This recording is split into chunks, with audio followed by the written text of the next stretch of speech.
महीने बाद मरी हुई बेटी जिंदा लौटी। माँ बाप ने पहचानी थी लाश।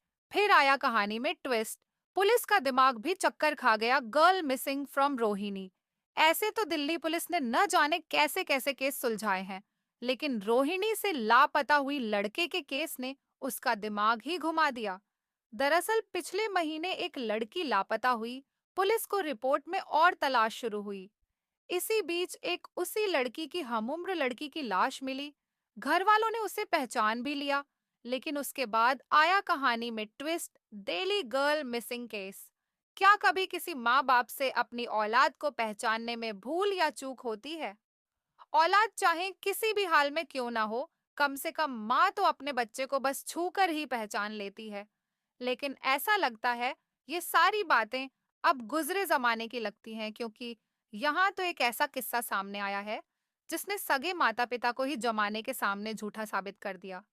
क्योंकि जिन माँ बाप ने 6 महीने पहले एक लाश को बेटी की लाश के तौर पर पहचान लिया था, वो बेटी तो जिंदा है, 16 साल की लड़की लापता। लाश मिली। ये किस्सा कुछ यूं है कि दिल्ली के रोहिणी इलाके से एक 16 साल की लड़की लापता हुई थी, मगर अब पुलिस ने उसे हरियाणा के पंचकूला से बरामद कर लिया है।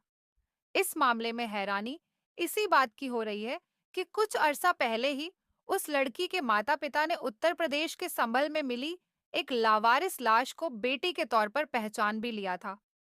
असल में उत्तर प्रदेश के संभल के पास एक नदी से एक लावारिस लाश मिली थी।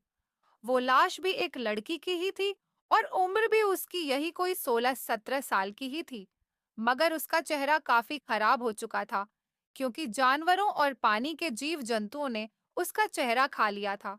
पुलिस को हो गया शक, लेकिन रोहिणी में जिस माता पिता की बेटी लापता हुई थी, उनको जब पुलिस ने पहचान के लिए बुलाया, तो माता पिता दोनों ने ही लड़की के बदन पर पड़े कपड़े और हाथ पैरों को देखकर उसे अपनी बेटी मान लिया। लेकिन पुलिस टीम को शक हुआ।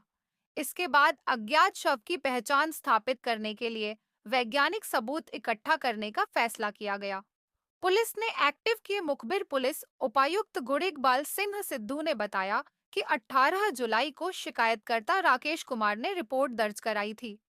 रिपोर्ट के मुताबिक उनकी 16 साल की बेटी घर से लापता हो गई थी।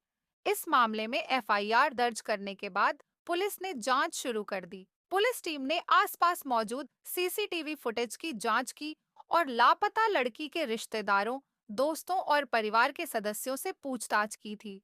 पुलिस जांच में साबित हो गया कि जिस लड़की की संभल के पास लाश मिली है, वो दिल्ली के रोहिणी से लापता लड़की नहीं है।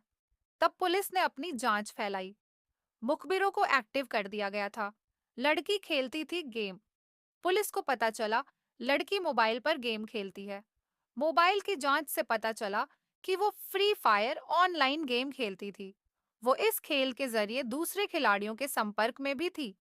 इसके अलावा पुलिस ने उन तमाम कॉल को भी खंगाला जो लड़की ने अपने पिता के फोन से की थी। इस दौरान जांच में पता चला कि राजस्थान के रहने वाला विक्रम चौहान उस लड़की के संपर्क में था। उसके बारे में पता चलने के बाद उससे पूछताछ की गई। विक्रम ने पुलिस के बताया कि 14 अगस्त की शाम करीब 5:45 पर लड़की ने एक ऑटो रिक्शा चालक के मोबाइल से उसे फोन किया था। नंबर पर नंबर मिलते रहे। इस दौरान उसने बताया कि वह नई दिल्ली के सरोजिनी मार्केट के पास राम मंदिर में है। पुलिस टीम तुरंत मौके पर पहुंची और तलाशी ली, लेकिन लापता लड़की का कोई सुराग नहीं लगा। इसके बाद विक्रम से फिर से संपर्क किया गया और इस दौरान पुलिस के हाथ एक और मोबाइल नंबर लगा। उस मोबाइल से लड़की ने फिर से संपर्क किया। इसके बाद मोबाइल नंबर को सर्विलांस पर रखा गया। उसकी निगरानी के आधार पर पुलिस गुरुद्वारा बंगला साहिब पहुंची।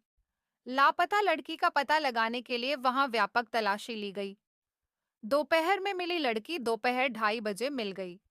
पुलिस टीम को लापता लड़की हरियाणा के पंचकूला से मिली। पुलिस ने वहां जाकर लड़की को बरामद की और डीसीपी के मुताबिक लड़की को सुरक्षित उसके माता-पिता को सौंप दिया गया है। पूछताछ के दौरान उसने बताया कि वो अपनी मां से किसी बात को लेकर विवाद के चलते घर से निकली थी। पूरा घटनाक्रम एक नजर में 18 जुलाई। नाबालिग लड़की के लापता होने की दिल्ली के विजय विहार थाने में अपहरण का मामला दर्ज 19 जुलाई। विजय विहार पुलिस की टीम लापता लड़की का पता लगाने में जुटी। 27 जुलाई। उत्तर प्रदेश के संभल जिले में राजपुरा पुलिस को एक लड़की की लाश मिली। 30 जुलाई। शिनाख्त नहीं होने पर पुलिस ने शव का कर दिया था अंतिम संस्कार।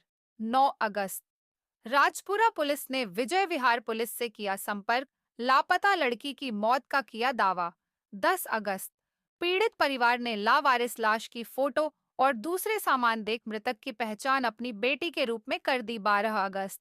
विजय विहार पुलिस ने किशोरी को हरियाणा के पंचकूला से जिंदा किया बरामद।